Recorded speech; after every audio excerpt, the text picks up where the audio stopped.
Listo. ¿Ya estás grabando? Ya. Ya estoy grabando. Además que vea, prenda su cámara y empezamos. Ya regresó. Ya. Ya. Okay. Hola a todos, bienvenidos. Somos Susana Moyao y Andrea Tejeda y nos gustaría agradecerles su interés y apoyo a este proyecto. Estamos muy contentas del crecimiento que hemos tenido y ver que The On-Person Talk se materializa nos llena de orgullo y sabemos que esto no sería posible sin ustedes. Con este ciclo de conferencias buscamos generar un espacio para juntarnos, dialogar y compartir desde el saber y la experiencia nuestra relación con la memoria y el olvido. El día de hoy contamos con la presencia de Beatriz Díaz, quien presentará La memoria como sentido.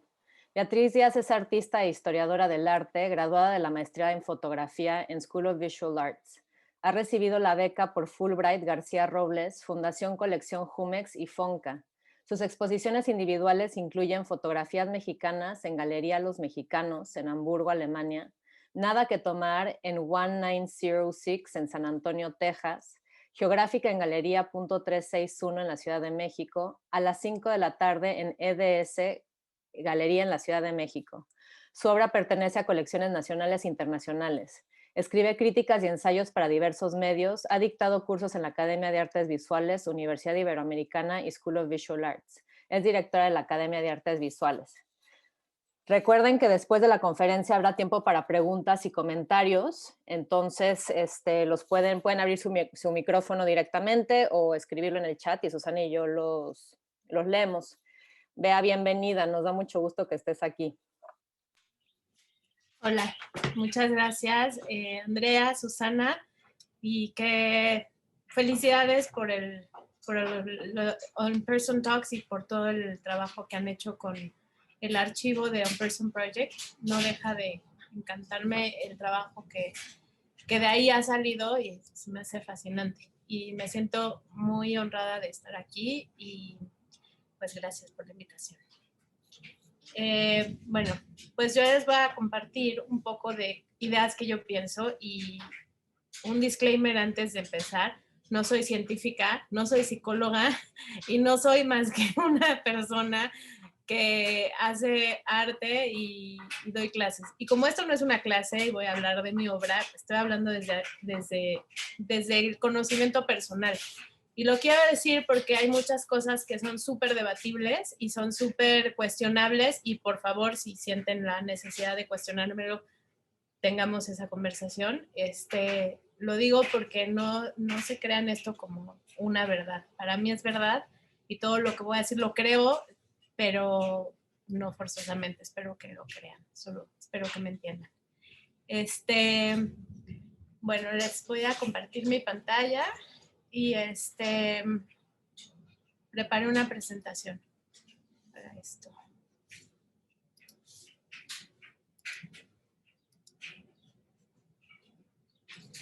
Bueno, la memoria como sentido.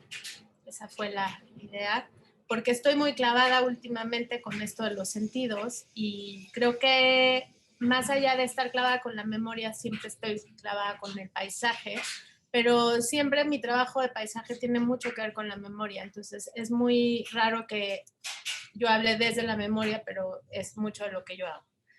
Y últimamente, bueno, recientemente, hace unos meses, terminé de leer un libro de Rudolf Steiner que se llama Los 12 sentidos del hombre. Y eso fue lo que me dio la idea del título cuando ustedes me invitaron a dar esta plática. Y en el libro, Rudolf Steiner hace una propuesta que cuando lo leí dije, ay, como que es obvio, como no hay solo 5 sentidos, o sea, lo leí pensando como yo ya sabía esto, pero ¿por qué no lo tenía tan claro? ¿No? Y él habla de 12 sentidos, que también como que ya después de pensarle mucho a este libro, he pensado que pues a lo mejor son hasta más, ¿no? O sea, yo ya le conté como 18 sentidos, y uno de esos es el de la memoria. Y él dice, son 12 sentidos, y empezando por el sentido del tacto. Este es el, digamos, como el dibujito que hace en el libro. Este es, digamos, un screenshot del libro. Dice el sentido del tacto, el sentido de vida. Cuando habla de sentido de vida está hablando de un sentido sobre todo como de un impulso del ser humano para vivir, que se refleja, por ejemplo, en el hambre o en pues simplemente la supervivencia, así tal cual como cosas que nos hacen reaccionar y sobrevivir. El sentido de movimiento y el sentido de balance, sentido de olfato y sentido del gusto. Esos primeros sentidos los relaciona estrictamente con la voluntad. Son sentidos que sí tienen que ver con la voluntad del ser humano a moverse, a balancearse, a tener, ¿no? Como que sí hay mucho que tiene que ver mi voluntad nata de hacer las cosas, ¿no? O de estar presente en el mundo. Habla también del sentido de la vista y del sentido de la temperatura o el calor, ¿no? Todos hemos sentido el sentido del calor y el sentido del oído. Estos sentidos los relaciona más con emociones. Y después habla de el sentido de la palabra, el sentido del pensamiento y el sentido del ego del otro. El ego del otro o el yo ajeno no es sentir que yo existo, sino sentir que hay otra presencia frente de mí que también siente o que también puede relacionarse conmigo. Ese sentir al que está de frente de nosotros. Y el libro, olvídense ya de lo que dice el libro, voy a retomar estas ideas como para mí. Yo pensaría que hay otros muchos sentidos a partir de esta apertura que me dio leer este libro. Yo pensaría que también está la imaginación y está la memoria y el sentido de ubicación, por ejemplo, y muchos otros sentidos que tienen que ver también con la presencia que tenemos en el mundo.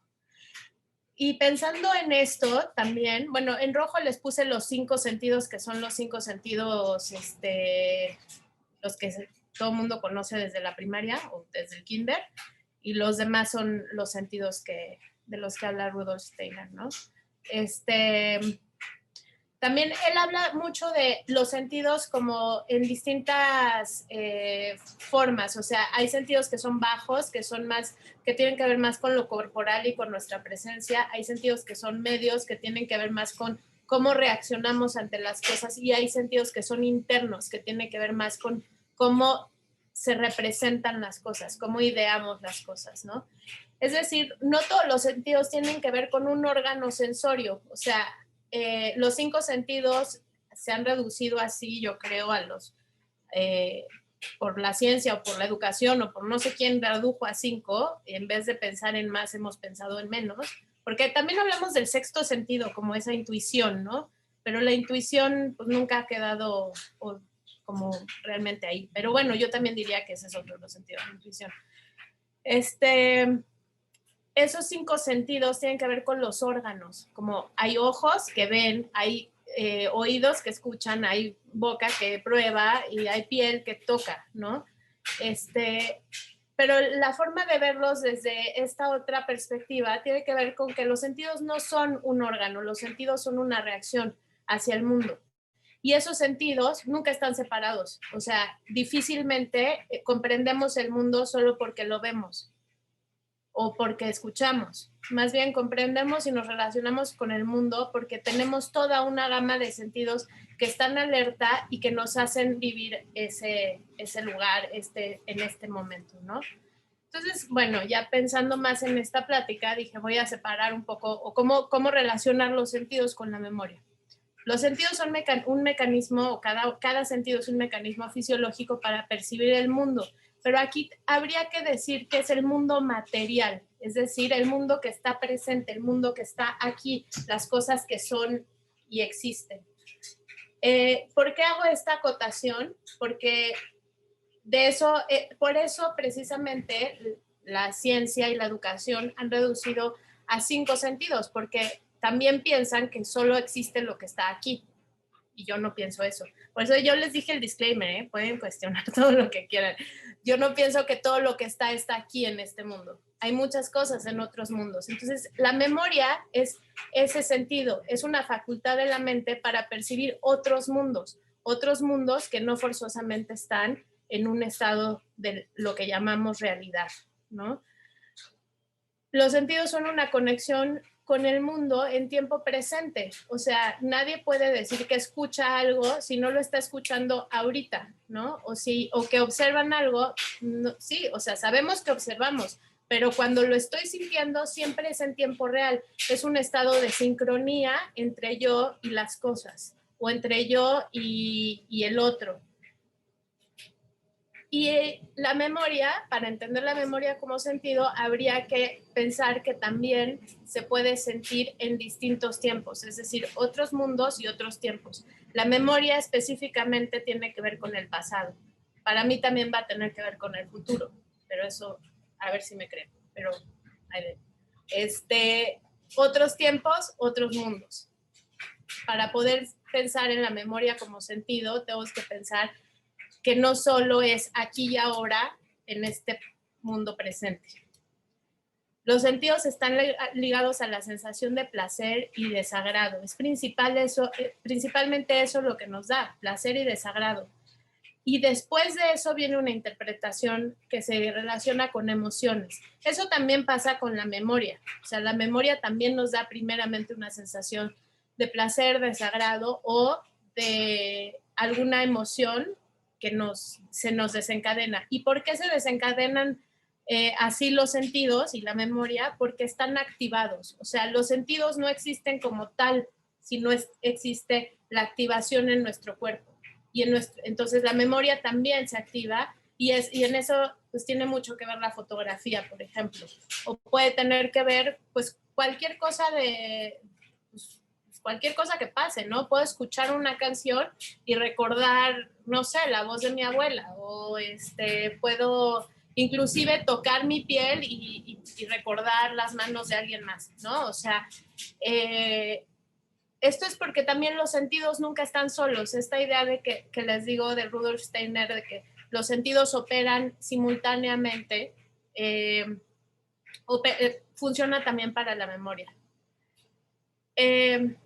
No sé si se han dado cuenta, pero los sentidos son inestables, son imperfectos, son caprichosos y son subjetivos. Todos sabemos que sentimos y todos sabemos que sentimos de distinta manera las cosas y todavía más aún si las interpretamos de diferente manera. En la memoria pasa lo mismo, es exactamente la misma cosa, pero también en la memoria es mucho más individual y a la vez colectiva.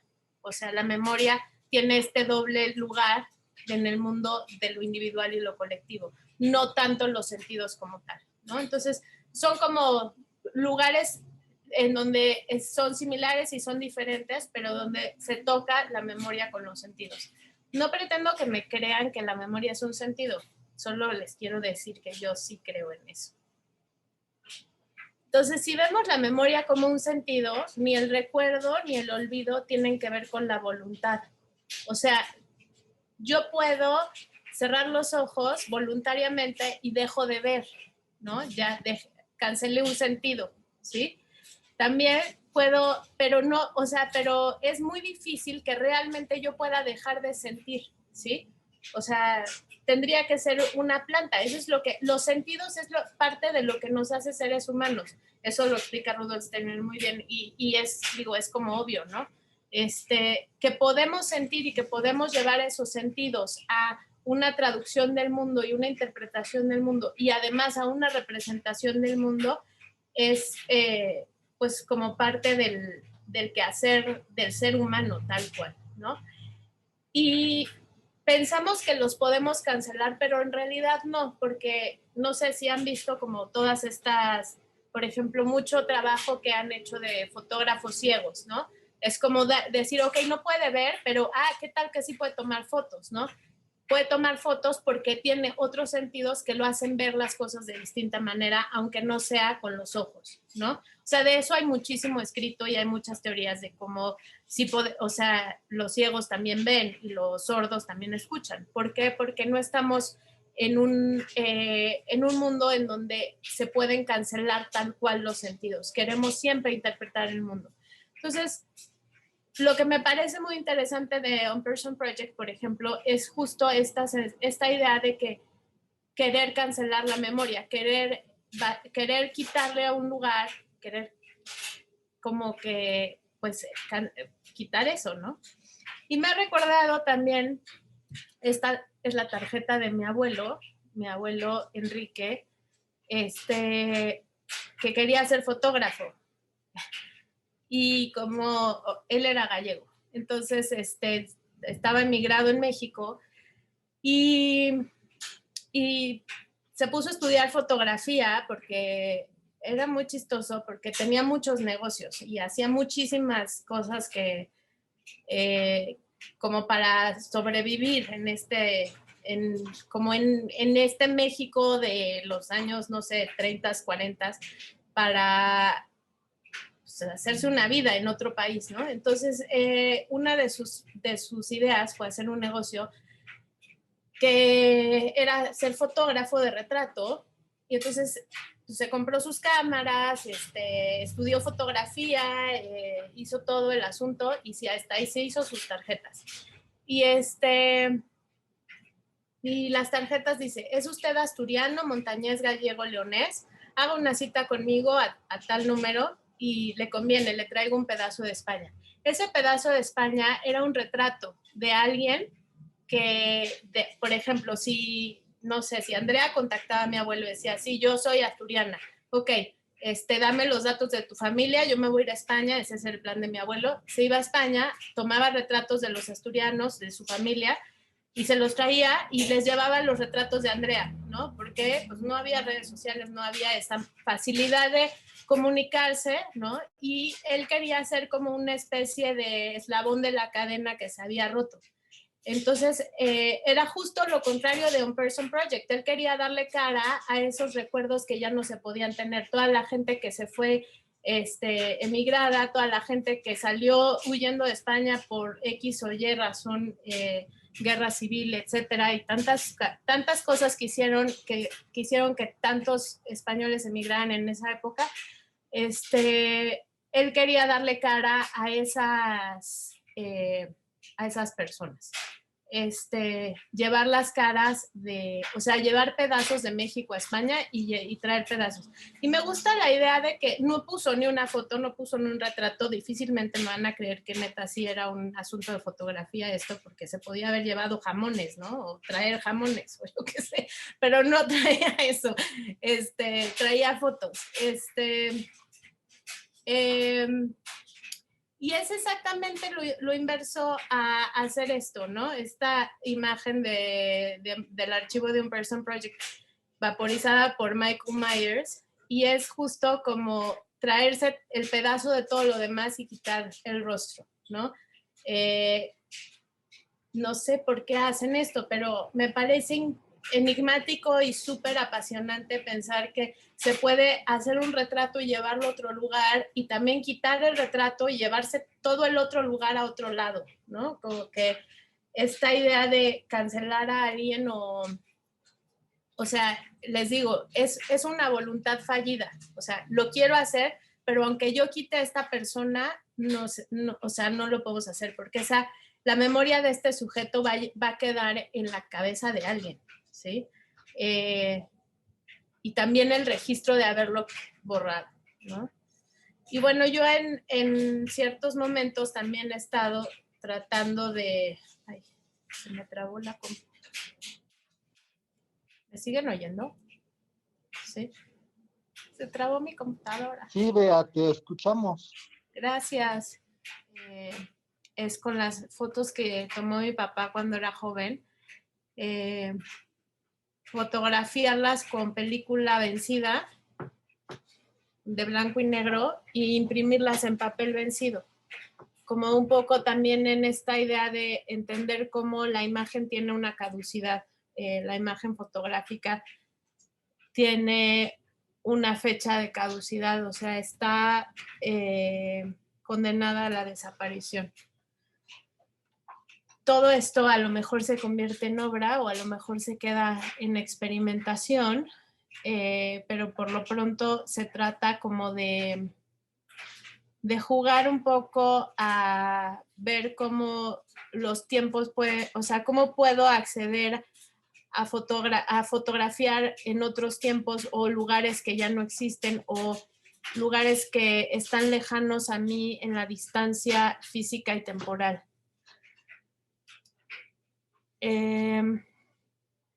Esta es una cita de un libro que me gusta mucho que se llama Landscape and Memory y dice: antes de que pueda ser un descanso para los sentidos, el paisaje es obra de la mente. Su escenario está construido tanto a partir de estratos de memoria como de capas de roca.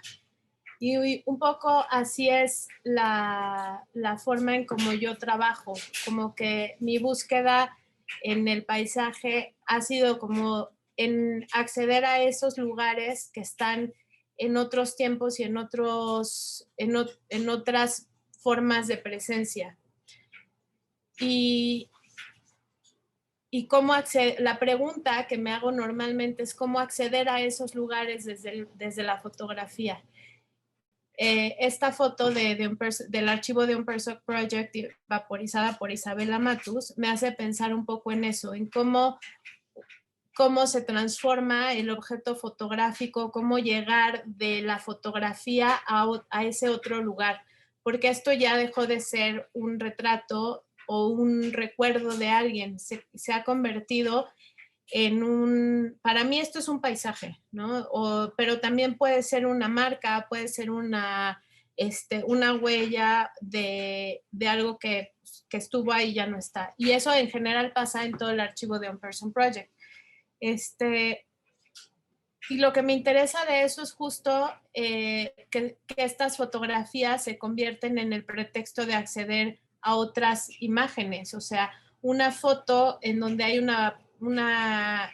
donde alguien hace una marca y donde alguien con su propia voluntad y con su propia acción y gesto hace algo en la fotografía, lo que está haciendo también es transformarla en otra imagen y esa imagen queda como abierta a que la observemos y en este caso yo la veo como un paisaje.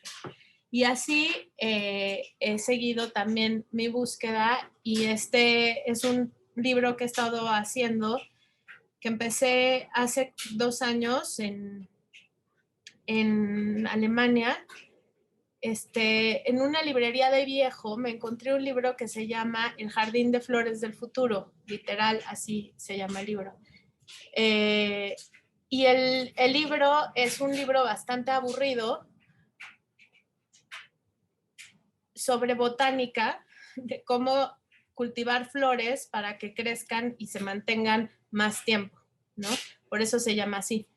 En realidad a mí me gusta el título para pensar justo en esa memoria del futuro, una memoria que no, o sea, ¿cómo es la memoria del futuro? Es la pregunta para mí. ¿Cómo es el paisaje del futuro? ¿Cómo es el jardín de flores del futuro?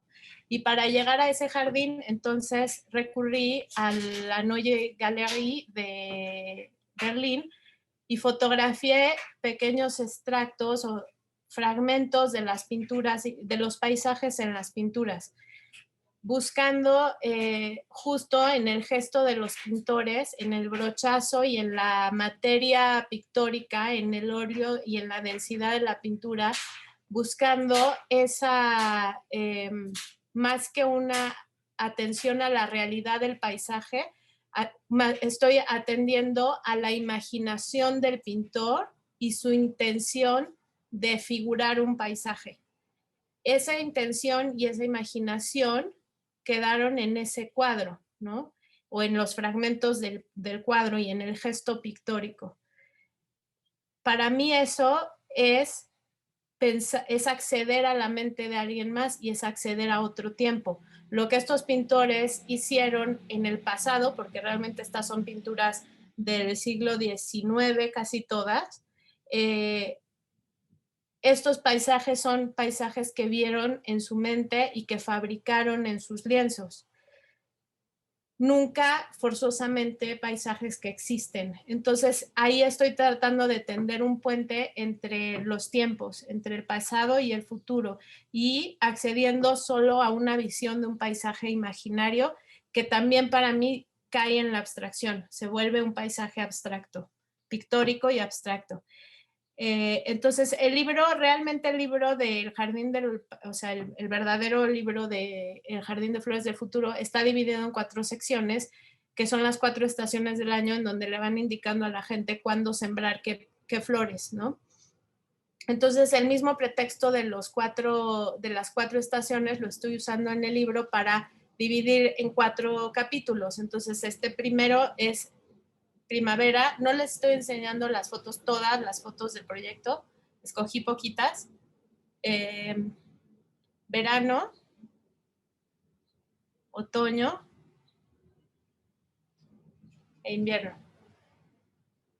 El libro lo voy a hacer, o sea, ya mi propio libro lo voy a hacer como un acordeón, porque esta intención de poner el tiempo, quiero que sea una sola imagen, ¿no? Un solo paisaje que contemple todas las estaciones, como estos biombos chinos, ¿no? No sé si han visto los biombos chinos, no, japoneses, los biombos japoneses que hacen un recorrido por las estaciones del año en un mismo lugar. Eso es lo que voy a hacer en la producción del libro, dar un solo lugar al mismo tiempo a estos múltiples paisajes. Justo porque se trata de tender ese puente entre el pasado y el futuro. Entonces, el Jardín de Flores del Futuro para mí es una visión de la memoria del futuro.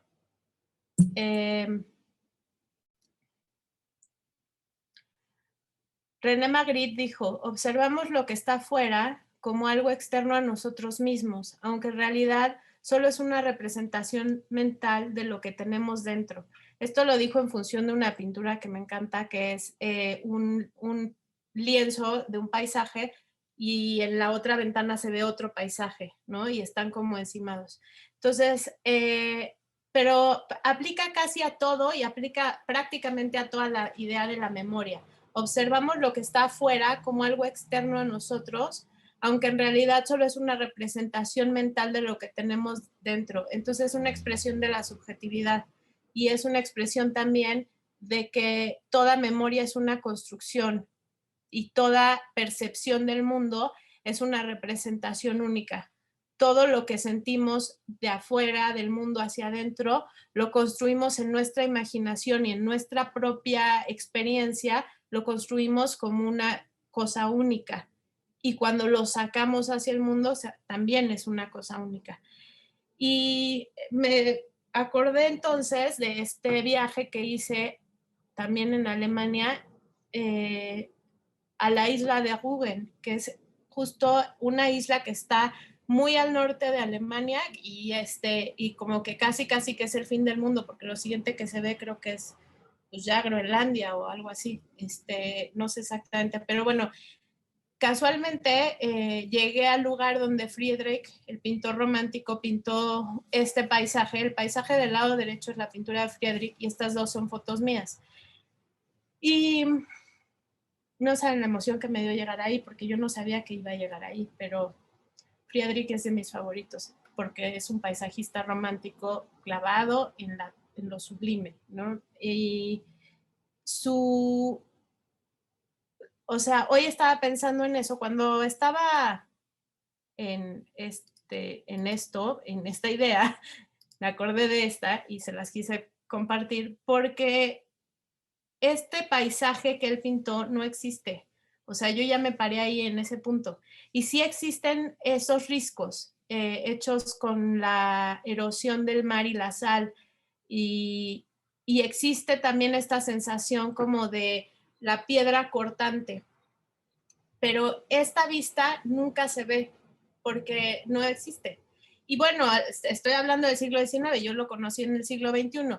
Pero aún así, o sea, aunque haya pasado tanto tiempo, no es que haya cambiado tanto. Es que en realidad la construcción de Friedrich fue querer poner en un mismo lugar lo que se ve a la distancia. O sea, si yo volteo así y veo todo el paisaje que está a lo largo de, no sé, 180 grados de visión, o sea, paso mi mirada de un lado a otro, sí puedo completar esta forma como de U del paisaje.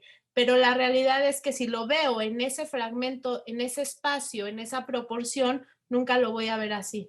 Entonces, o sea, a lo que voy es que la construcción del paisaje, la construcción mental de lo que sentimos, es una construcción tan subjetiva y tan hecha a nuestra medida que pues, de pronto se vuelve incuestionable. O sea, esto pareciera que es lo que vio Friedrich, pues no lo vio así, se los juro que es así. Y hizo que yo se las junté, ¿eh? Hay mucho espacio. Y también me hace pensar como en estas imágenes que también hay varias de estas en el archivo de On Person Project, que son como justo darle un lugar privilegiado al paisaje y querer borrar a la persona, ¿no? Como que en esta idea de, pues el lugar vale la pena, no sé, porque es un lugar hito, porque casi todas las que son así son como en viajes y se ven como lugares famosos, o sea, este es el London Bridge, como, o sea, ¿por qué borrar a alguien y no, por qué no tirar la foto y ya, ¿no? O sea, no entiendo eso. Y lo que quiero pensar, lo que me da oportunidad de esto pensar es que pues el paisaje valía la pena, o el lugar vale la pena, o el recuerdo del lugar vale la pena. Y lo que quiero olvidar es que estuve ahí con esa persona, o estuve en ese paisaje frente a este lugar con esta persona o frente a esta persona, ¿no? Entonces es como que muy complicado poder separar el recuerdo personal del lugar, ¿no? O sea, volviendo a lo que decía Simon Schama, es un escenario, está construido a partir de estratos de memoria como de capas de roca. O sea, esta es la prueba de ello. Es la memoria y es mi percepción de este lugar lo que ha construido esta imagen. Y lo que quiero olvidar, entonces lo quito y lo borro, ¿no?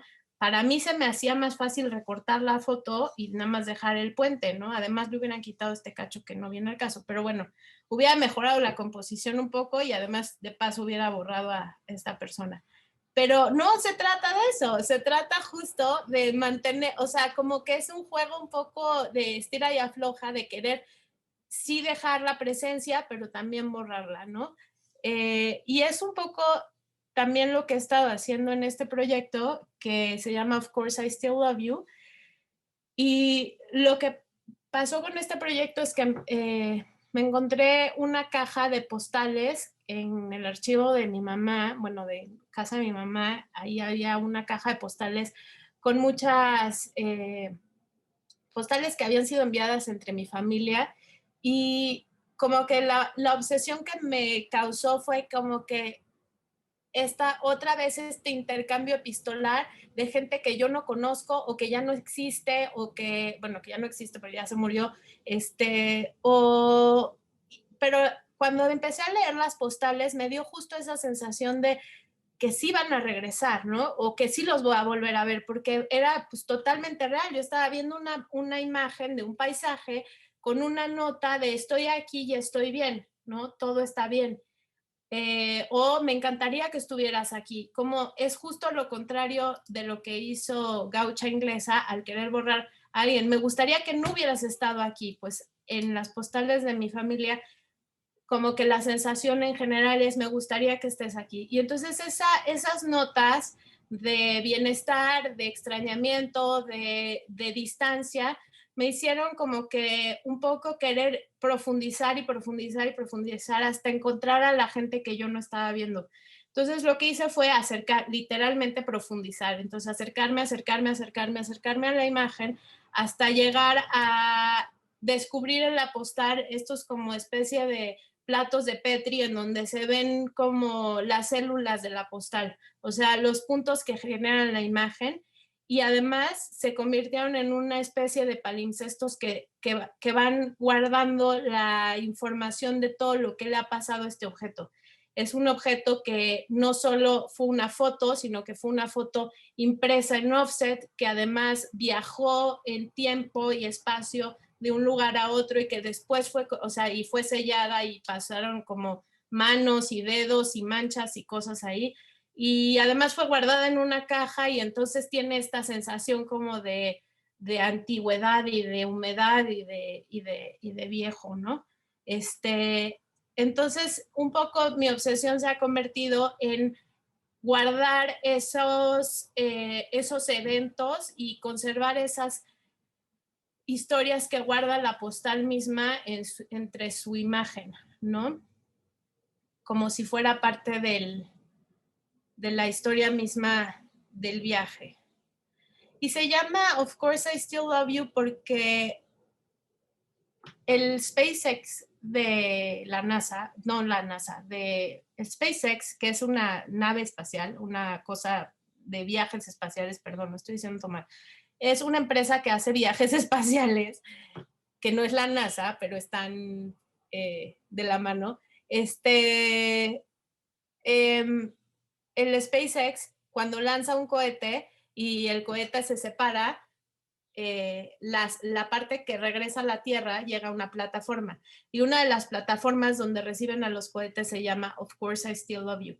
Entonces, justo cuando estaba terminando de hacer este proyecto fue cuando hace un año que pasó lo del el lanzamiento a la estación espacial del último cohete que lanzaron y entonces me encantó el nombre, pensando justo en que estas cartas reflejan justo el amor y el deseo de volver, la idea de regresar, la idea de que nunca está totalmente olvidado nada, ¿no? Pase lo que pase. Y bueno, esos también son paisajes abstractos. Y ya, muchas gracias.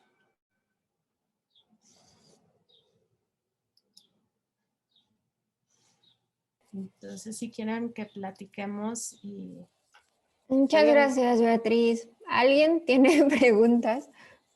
Comentarios, acuérdense que si son muy tímidos para decirlas, pueden escribirlas en el chat.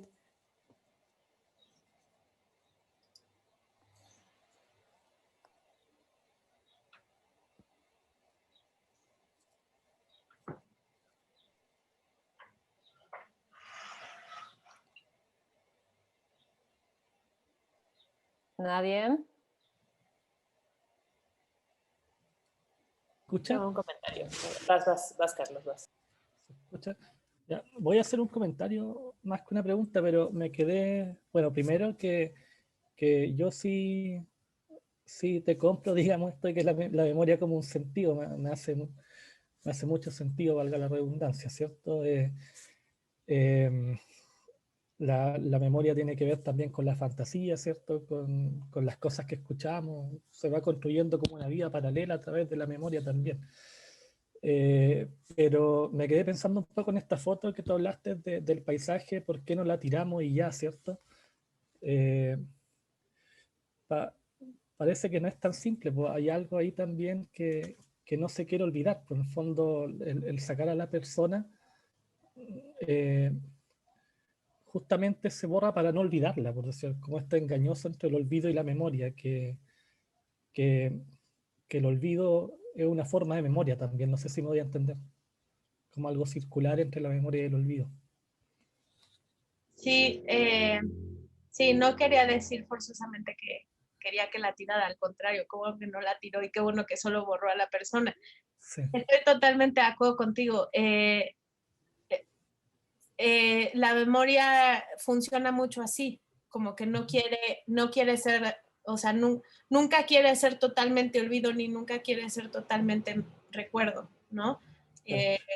Son estos dos polos como que están ahí y pensamos que podemos, nosotros como seres humanos pensamos que podemos controlarlo, pero por eso les digo que para mí no tiene que ver con la voluntad. O sea, aunque yo quiera borrar a alguien es más, aunque hubiera tirado la foto, me seguiría recordando eso de todas formas. O sea, no hay garantía de nada que lo que yo haga lo voy a olvidar, a menos que me dé Alzheimer, pero eso ya es otro problema, ¿no?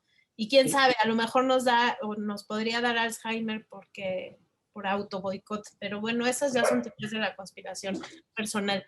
Pero sí, o sea, no es una cosa voluntaria, aunque por más que hagamos algo, no lo podemos totalmente olvidar, ¿no? Si tú quieres, no sé, ahorita, por ejemplo, el ejercicio que hicieron con la ley de la semana pasada o antepasada, esa idea de querer a fuerza recordar algo. A ver, me tengo que acordar de la primera vez que me caí del columpio.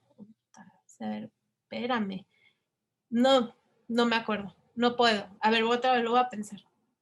No está ahí. Y quizá en algún momento, quizá cuando me estoy poniendo el shampoo y estoy masajeando mi cabeza y activo esas neuronas, digo, claro, ya sé, ¿no? Entonces, no tiene que ver con la voluntad, tiene que ver con algo que está más allá de nosotros. Y pensamos, en realidad, el problema es que pensamos que sí podemos olvidar y recordar a nuestro placer, ¿no? A nuestro... Y lo de On Person Project es un ejemplo de eso. Todo el archivo es un ejemplo de eso. Pensamos que por actuar sobre la imagen podemos olvidar, ¿no? Me recordaba un poco este concepto psicoanalítico de la compulsión a repetir, ¿cierto? De por qué siempre me pasa lo mismo, por qué una y otra vez vuelvo a lo mismo. Y claro, tiene que ver eso con actuar el olvido, ¿cierto? Lo que olvido, en el fondo, vuelve de alguna otra forma, que a lo mejor no es el recuerdo, pero sí en acto. Fija. Eso. Sí.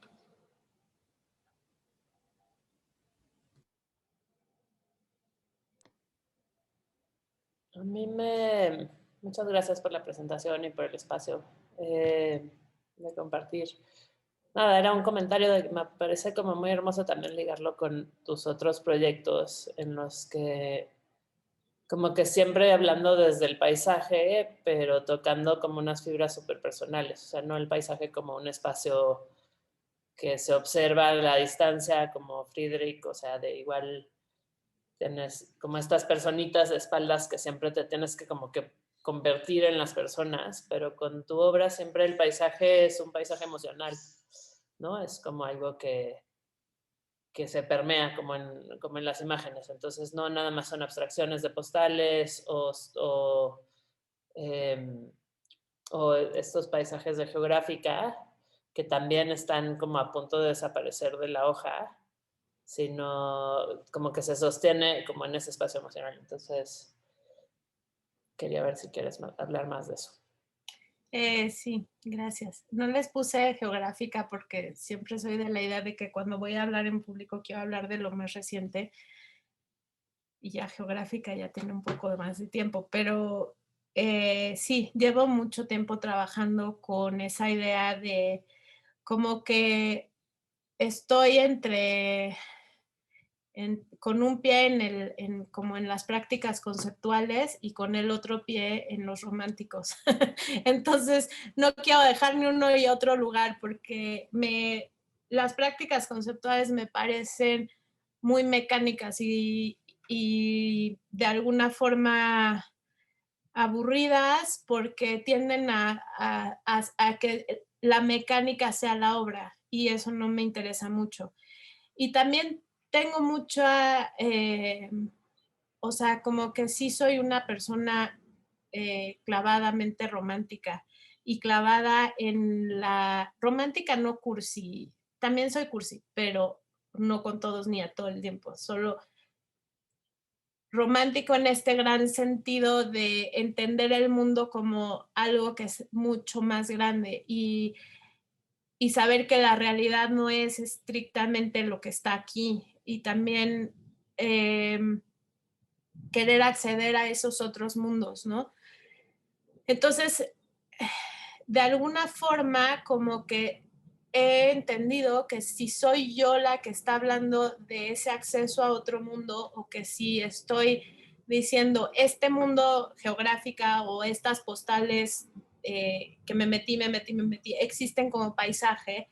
Si yo estoy mostrando eso, tiene que haber como que una verdadera experiencia mía, ¿no? Entonces, me cuesta mucho trabajo hacer imágenes cuando no hay una experiencia personal atrás, ¿no? Por eso hago muchos ensayitos también, como lo primero que les enseñé de mi papá desapareciendo de la foto y eso, o sea, yo no sé si después se convierta eso en algún proyecto o no, puede ser que sí, pero ahí lo tengo, o sea, ya hice el ensayo porque me salió la idea y dije, ah, claro, está buenísima esta idea, no sé qué, lo hago. Y ahorita se los pongo porque pensando en esto de como la desaparición y la vaporización y el rostro que se pierde, etcétera. Pero en realidad para mí significa algo más, o sea, para mí significa muy adentro la muerte de mi papá y cómo voy a llegar a verlo otra vez y tal, o sea, que igual ya a nadie le importa tanto eso, pero en el sentido como más profundo, mi obra siempre tiene que ver con eso, con la experiencia o con una relación que está, que estuvo, ya que ya pasó, o sea, mi experiencia del mundo o con alguien, ¿sabes? O sea, siempre va por ahí. Gracias.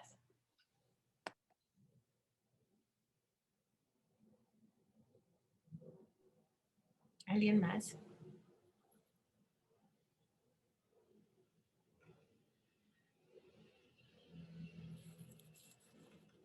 ¿Alguien más tiene un comentario o pregunta?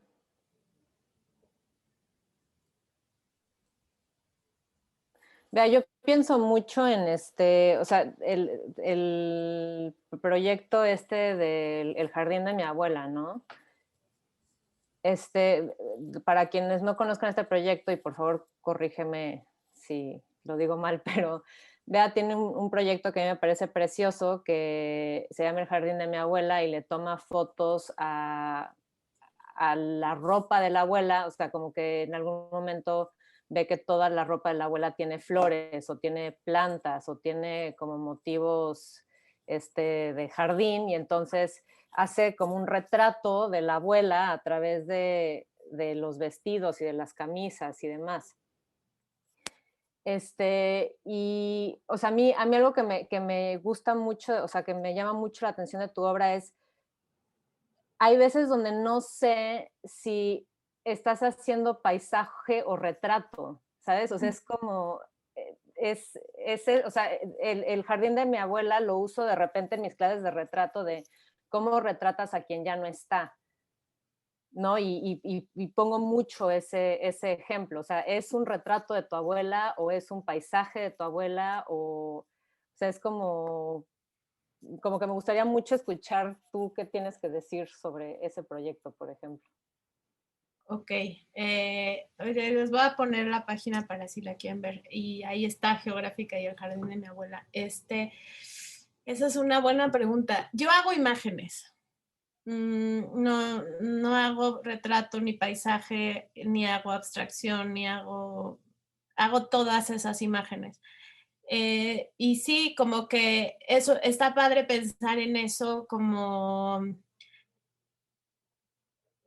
en esos límites. A mí me interesan mucho los límites de la fotografía como tal.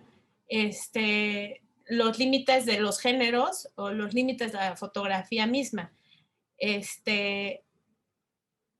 La verdad nunca había pensado en el jardín de mi abuela como un retrato de mi abuela. Para mí ese es el jardín de mi abuela, literal, porque tenía un jardín ella, literalmente, con rosales, a donde no podíamos entrar los niños porque nos íbamos a espinar, y tenía árboles frutales y yo qué sé, no, X.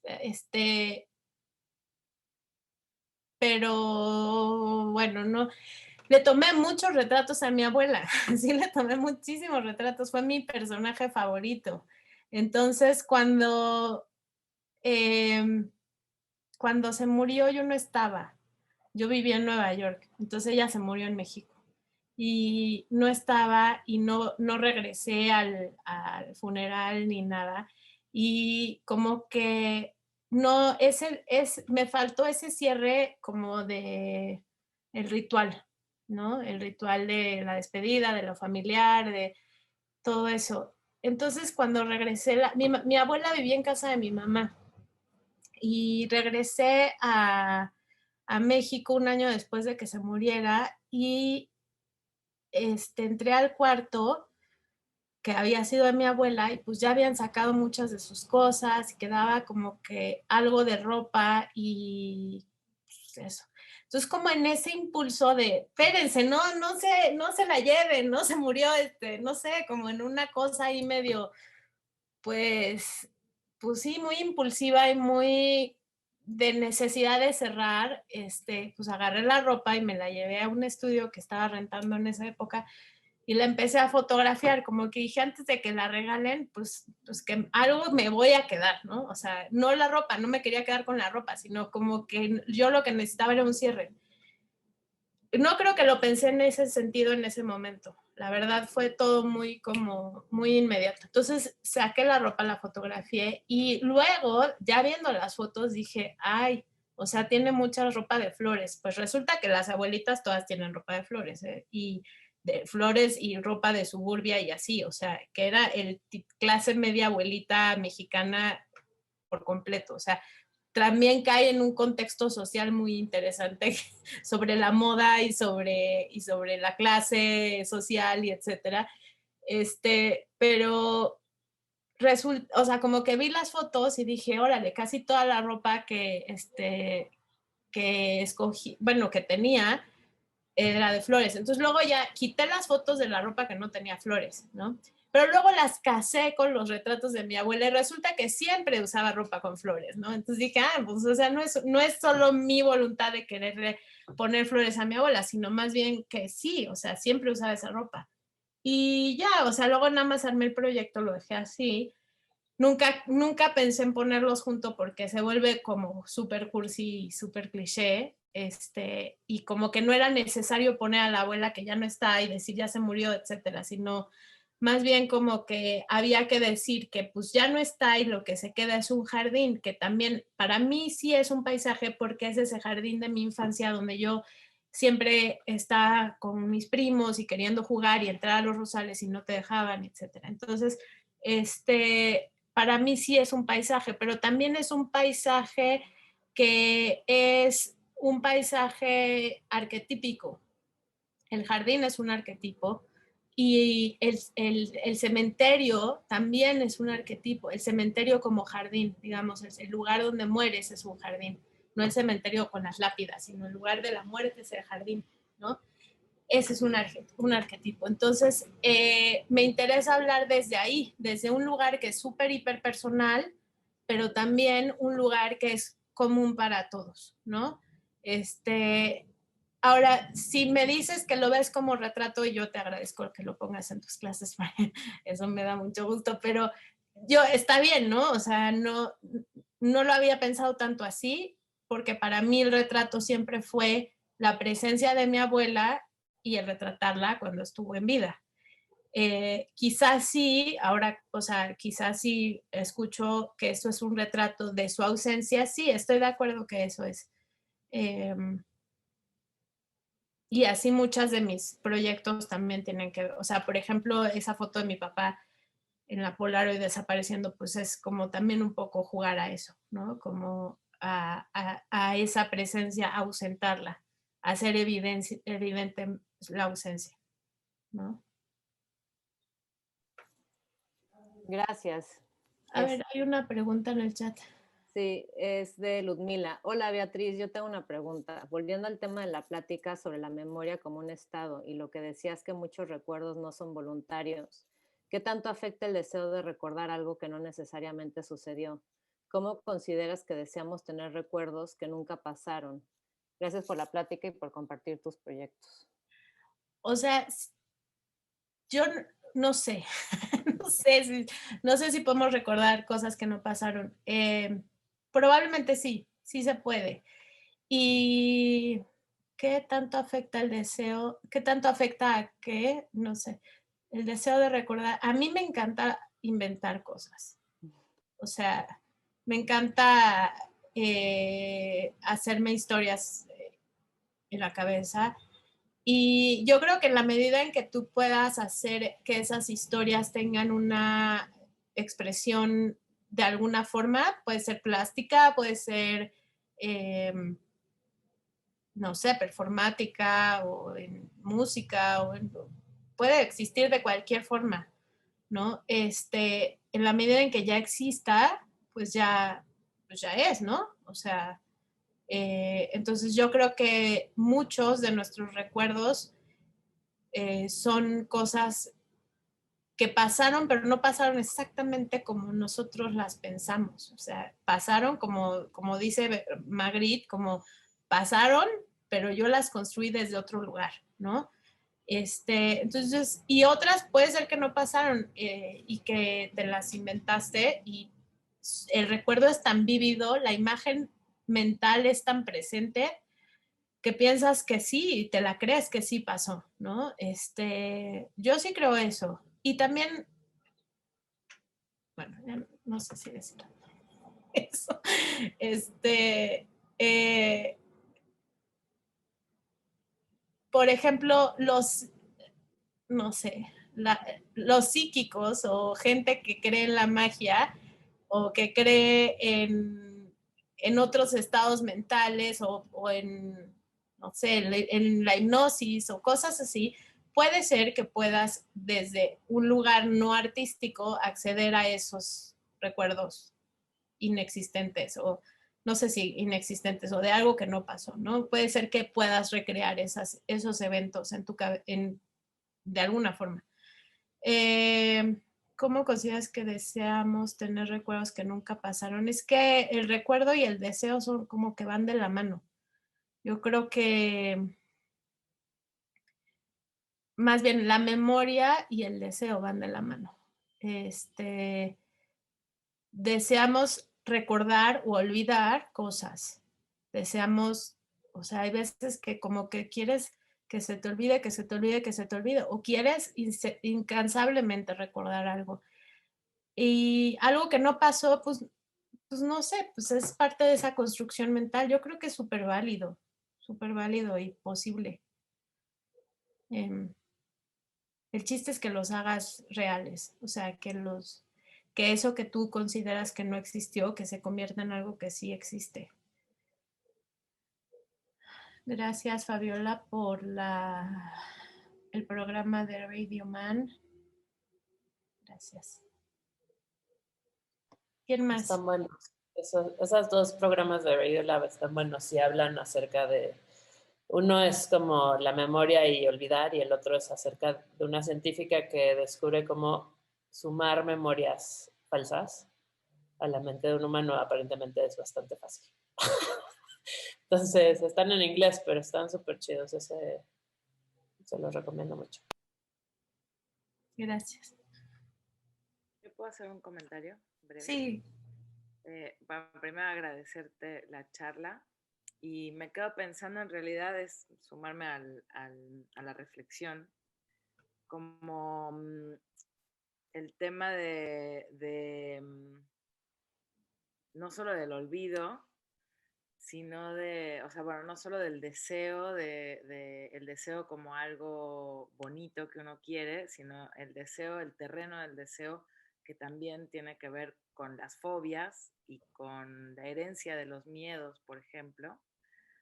O sea, como pensar en el terreno de esas historias o esa memoria construida como solo un espacio de la experiencia personal a la que se puede regresar y en realidad el terreno de la memoria, o sería, si el terreno de la memoria, no del recuerdo, ¿no? O sea, de esta capacidad de recordar, de eso, como de recordar cosas como de otros o de otros, ¿no? O sea, eso, herencia de traumas, como que no son cosas que hayas vivido necesariamente, sin embargo, pues las recuerdas en alguna de las capas de la memoria está. Y por otro lado, la construcción de la memoria por fragmentos, como hiciste tú en esa foto, donde haces como una especie de analogía de la construcción de paisaje de Frédéric, ¿no? De estos planos, meter todo en un campo visual mucho más pequeño. Yo creo que ese ejercicio que tú hiciste es muy parecido al espacio o sea, al terreno de la memoria otra vez. Creo que es como una súper analogía de cómo construimos los tiempos y los espacios y los personajes, como muy parecido al sueño, ¿no? A la narrativa onírica, ¿no? De personajes que nunca van a estar juntos en la vida real, de pronto están, ¿no? Aparecen ahí y digamos que es tan vulnerable el territorio, bueno, estoy hablando como si supiera, pienso que sería tan vulnerable el terreno de la memoria, tanto como que uno puede recordar un sueño que si lo recuerda frecuentemente, de pronto, pues es un recuerdo, una experiencia. Ya nada, estoy sumando a la reflexión, no sé. Yo creo que es fascinante. La forma como lo estás diciendo me hizo pensar en un rompecabezas y ese rompecabezas que son partes que están en la mente, ¿no? Y en ese rompecabezas cabe todo tipo de imágenes. Caben imágenes de la memoria, caben imágenes de la fantasía, caben imágenes de los sueños. Y no solo a nivel personal, sino también histórico o colectivo, ¿no? Y de ese mundo es el que yo quiero nutrirme generalmente, o a ese mundo es al que yo quiero llegar. Y creo que es justo, ese es más que un límite, es una libertad que nos podemos dar y de la cual debemos tomar ventaja, que puedo justo poner una parte o un personaje aquí y luego poner otro acá y entonces irme construyendo esta realidad, ¿no? O sea, en la medida en que no nos quedemos ahí, porque entonces eso ya es esquizofrenia, pues es súper rico participar de esos otros mundos, ¿no? Y está mucho más, sucede mucho más de lo que creemos, más allá del arte y más allá o sea, sucede en todo. O sea, si se ponen ustedes a ver las noticias, ahí hay una construcción mental y una construcción de imágenes, de cosas que han pasado o que no han pasado o que se dice que pasaron. Y entonces todo eso ayuda a ir armando ese concepto de mundo imaginario, ¿no? Ir armando ese rompecabezas que de pronto cada quien se va haciendo a su manera, ¿no?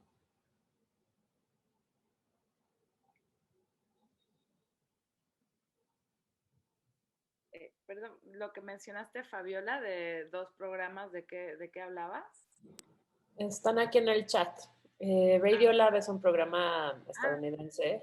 Hay 2 links ahí, pero sumándole a lo que decías, una de las cosas del primer programa que recuerdo que lo escuché hace mucho, pero hablaban de cómo cada vez que recordamos algo, lo que haces es, o sea, el camino en el neuronal es recordar la última vez que te acordaste de eso. O sea, no es como que tienes un recuerdo guardado ahí como una fotografía que archivas y sacas, ¿sabes? Sino que cada vez que vas para atrás es la última vez que te acordaste. Entonces, realmente la memoria es falsa. O sea, bueno, no falsa, pero como puedes reconstruirla y hay cosas que asocias con tus olores, ¿no? Yo tengo una memoria clarísima del detergente que usaban en mi kinder. Y cada vez que entro a un baño que usan ese detergente, me regresa a tener 3 años y ver las puertas del baño gigantes, porque había una puerta chiquita, como que había un baño chiquito donde podías escoger ese baño chiquito para ir al kinder, ¿no? Entonces, pero me parece muy chistoso como la idea de pensar que ese olor me regresa como a la última vez que me acordé de esa memoria, pero yo lo vivo como una cosa como muy física, porque aparte es un detergente que usan en los baños, como ha de ser como un detergente industrial, nunca he descubierto cuál marca y no quiero saber, porque es una magia de entrar a un baño público y decir, ay, Es como mi quinto. Me da mucha emoción como la sorpresa, ¿sabes? Como no lo usaría en mi casa, pero sí, está bueno ese programa. Y el otro no lo he escuchado, pero la sinopsis dice que hay una científica en California que descubre cómo sumar memoria, ¿no? Como si fueran, o sea, como inventar memorias. Y pues toda esta onda como del brainwash también es parte de esa manipulación psicológica que se puede lograr a veces en lugares como muy oscuros. Fabiola, el primero es uno que dice que cada vez que recuerdas algo estás creando un recuerdo nuevo. Sí, o sea, es que recuerdas la última vez que te acordaste. Entonces, no, el original, por decirlo de alguna manera, no existe. ¿Sabes? Es simplemente como un shortcut, o sea, de un camino que el cerebro como que lo hace más corto y más corto, entonces se acorta nada más de la última vez. Pero no bueno, obviamente... No es Perdón. como que se reproduce una imagen miles de veces, sino como que le vas añadiendo, ¿no? Porque yo escuché justo uno también creo que decía eso, que cada vez que recuerdas algo estás generando un recuerdo nuevo. Sí, O sea, ajá, y me parece increíble eso. Sí, sí. Sí, como que los caminos del cerebro no necesariamente son lineales, ¿no? Entonces asocias cosas y también como que hablando con Bea de todas estas ideas de como interioridad o de como un espacio, pues no imaginario, o sea, real, todo el mundo vive desde un espacio personal, ¿no? O sea, de todo lo que percibes y todo lo que, como los juicios que haces y las decisiones que tomas en esta vida, vienen a partir de como todas estas asociaciones, ¿no? Entonces no puedes decir que la realidad es como es, o sea, por más, ¿no? Como, y aún en la ciencia también está como el teorema del gato, que si el gato está muerto o el gato está vivo, o sea, bueno, no me acuerdo cómo va eso, pero el chiste es que la percepción del observador, o sea, el observador siempre afecta lo que estamos tratando de estudiar. Y si tú vienes pues, con todo tu bagaje cultural, educacional, etcétera, pues cambias la realidad por eso. Entonces, súper bonito lo que dijo Bea de tratar de hacerlo como real, ¿no? O sea, y pues creo que es lo que hacemos con la obra, o sea, vamos materializando esas imaginaciones, esos mundos interiores y tratar de compartirlos con los demás.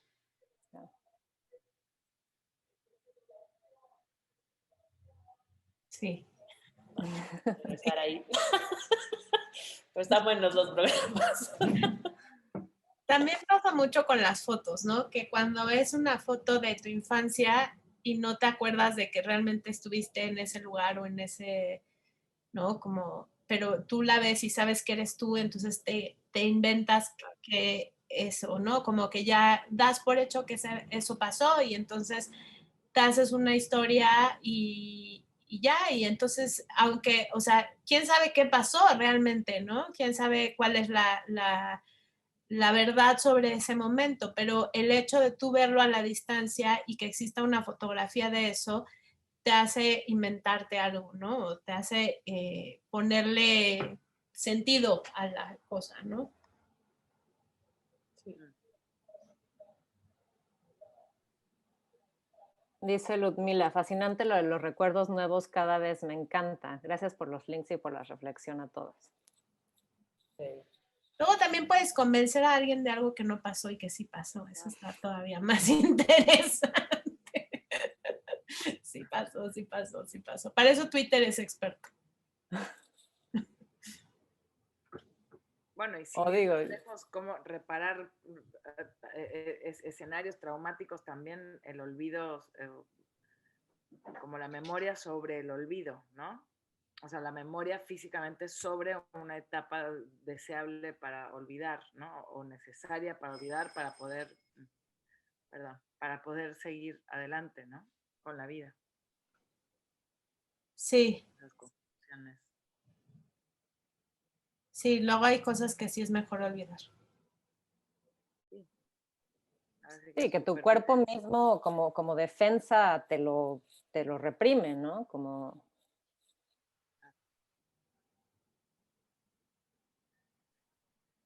Bien, pues si alguien tiene más comentarios, dudas. anuncios. Muchas gracias, chicas. Estuvo increíble. No, pues vea qué padre tenerte aquí. La verdad, muchísimas gracias por compartirnos tu trabajo y por ser parte de este primer ciclo de las Some Person Talks. Estamos muy, muy, muy felices. Sí, Muchas gracias y felicidades. Gracias. Gracias a todos los que asistieron y a todos los que nos van a ver por YouTube. Por el YouTube. Por el YouTube. Gracias por invitarme y escucharme. Qué chido. Y bueno, para los que no sepan, que creo que ya todos saben, pero los que no sepan, mañana es la última conferencia a las 11 de la mañana. Estará a cargo de Romina Resuche, que es una curadora argentina y trabaja mucho con archivo. Entonces, va a hablar sobre la memoria, desmemoria y todo lo que las imágenes nos traen a esos lugares. Entonces, bueno, es a las 11 de la mañana para quienes quieran y nada, pues gracias. Tenemos una playlist en YouTube, digo, no en YouTube, en Spotify. En Spotify. Tenemos una playlist en Spotify que es colaborativa. Entonces es para que la gente vaya poniendo ahí las canciones que les recuerda a alguien o que usan para tratar de olvidar a alguien. O sea, son canciones que les remitan a querer olvidar, recordar, vaporizar o no a alguien. Y pues sería padrísimo contar con su colaboración. Ahorita, en lo que Susana se despide, busco el link rapidísimo. Sí, igual lo pueden encontrar en nuestro Instagram. Nos pueden pedir el link vía DM. Y también recuerden que tenemos mercancía de The On Person Project, que son unas bonitas pocillos de peltre. Y tenemos sudaderas y playeras, que si lo tenemos aquí, que es theonpersonproject.threadless.com. Se los pongo en el chat. Es la parte de se ve directo, ya llegamos a esa sección de la plática. Y bueno, sí, creo que va a ser más fácil lo de ahí está el link, lo de la playlist. Ahorita no estoy pudiendo sacar el link, pero pues está en nuestras redes sociales. Si no, pregúntenos por DM y ahí estamos. Y pues muchas gracias a todos por habernos acompañado. Y no se pierdan la charla de mañana con Romina. Y aquí seguimos. Muchas gracias. Gracias. Gracias. Gracias, Bea. Fabs, un gusto saludarte también. Gracias, Raúl.